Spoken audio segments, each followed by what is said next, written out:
ऐसा है धर्म परिवर्तन या धर्मांतरण जिसे हम कहते हैं, वो पूरी मानवता के लिए एक अभिशाप है।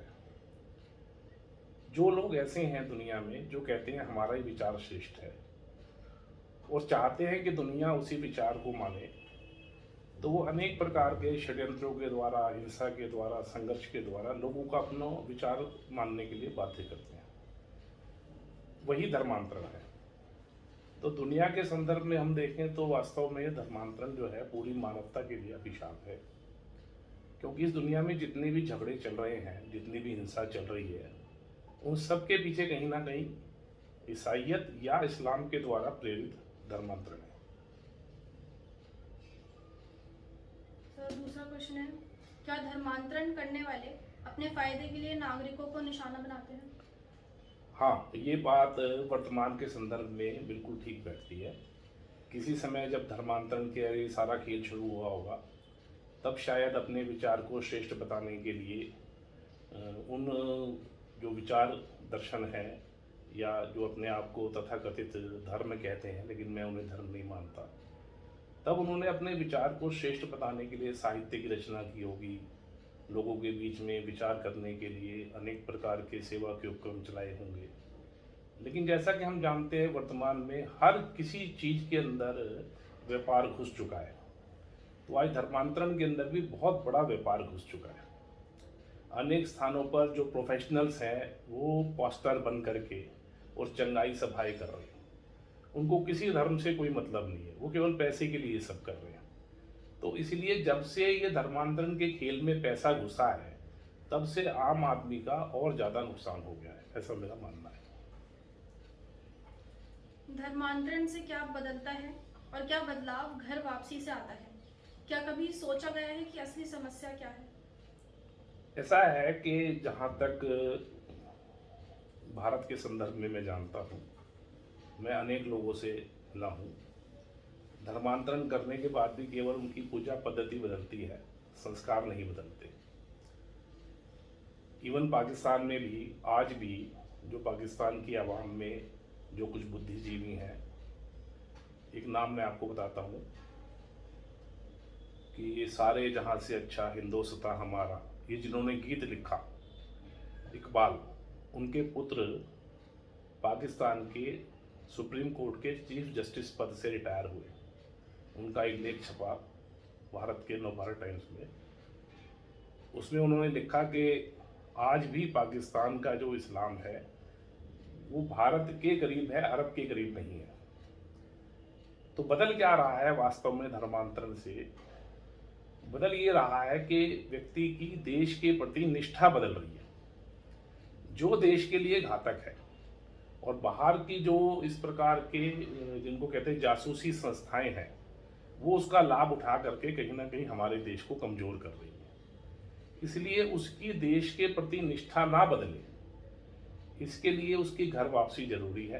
क्योंकि हम सब जानते हैं कि दुनिया में ऐसे अनेक बड़े देश हैं जो छोटे देशों को, या जिनको हम कह सकते हैं कि हमारे जैसे बड़े भी साइज में बड़े देश होने के बावजूद, उनको तोड़ने के लिए अनेक प्रकार के षड्यंत्र उस देश के अंदर चलाते हैं।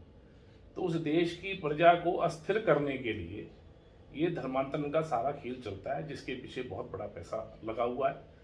और हम चाहते हैं जल्दी से जल्दी भारत में यह खेल बंद होना चाहिए, क्योंकि एक मात्र हिंदुत्व विचार ऐसा है जो दुनिया को अहिंसा के मार्ग पे ले जाएगा, दुनिया को शांति के मार्ग पे ले जाएगा।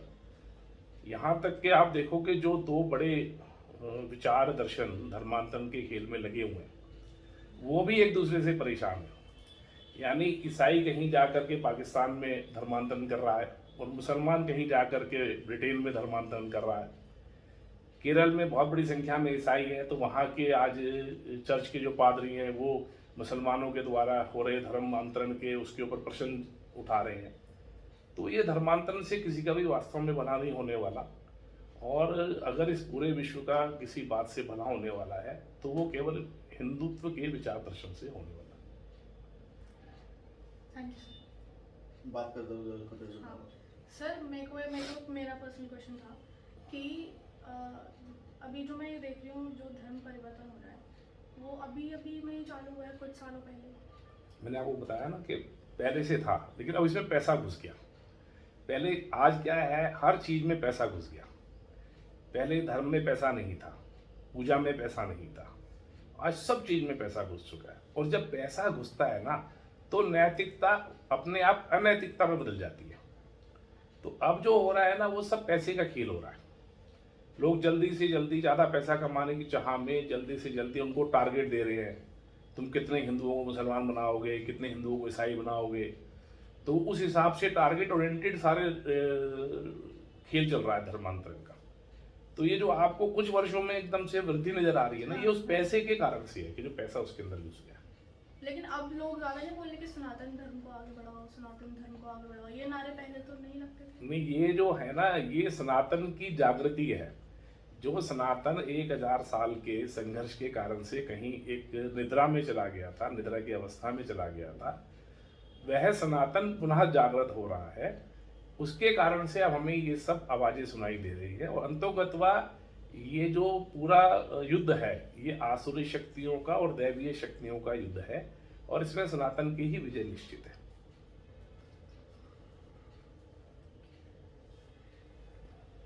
आपकी जिज्ञासा है, पूछ लो। तो इसलिए आप जैसे जो प्रभावी पत्रकार हैं या जो टीवी चैनल्स हैं, मुझे बड़ी खुशी है कि वो भी आज इस पूरे युद्ध का कहीं ना कहीं एक सैनिक के रूप में एक पार्ट बने हुए हैं।